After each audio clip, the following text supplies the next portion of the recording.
আজকে গুঁড়ো দুধের মধ্যে একটা কাঁচা ডিম ভেঙে অবাক করা দারুণ টেস্টি একটা রেসিপি শেয়ার করব। তার জন্য হাফ কাপ গুঁড়ো দুধ একটা ফ্রাইং প্যানের মধ্যে নিলাম। ওর মধ্যে একটা কাঁচা ডিম ভালো করে ফেটিয়ে দিয়ে দিলাম একটু বেকিং পাউডার আর 1 চামচ ঘি। গ্যাস অন না করেই কিন্তু সমস্ত কিছু ভালো করে মিশিয়ে নিলাম। তারপর দিয়ে দিলাম 2 টেবিল চামচ আতপ চালের গুঁড়ো।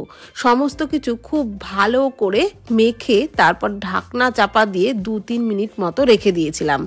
2-3 মিনিট পর ডোটা সেট হয়ে গেলে হাতের পাতায় একটু ঘি মেখে নিয়ে ছোট ছোট করে মিষ্টিগুলোকে বানিয়ে নিলাম। এইবার কড়াইয়ে নিয়ে নিলাম 500 গ্রাম দুধ। ওর মধ্যে 4-5 টেবিল চামচ মতো চিনি আর 2টো ফাটিয়ে নেওয়া এলাচ দিয়ে দুধটাকে একটু ফুটিয়ে নিলাম।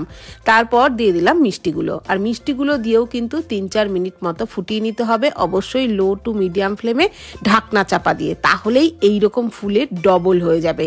আর তারপর রেখে দিতে হবে ঠান্ডা হয়ে যাওয়া পর্যন্ত, তাহলেই তৈরি হয়ে যাবে এই রকম নরম তুলতুলে রসমালাই পিঠে। বানিয়ে দেখুন, দারুণ লাগবে।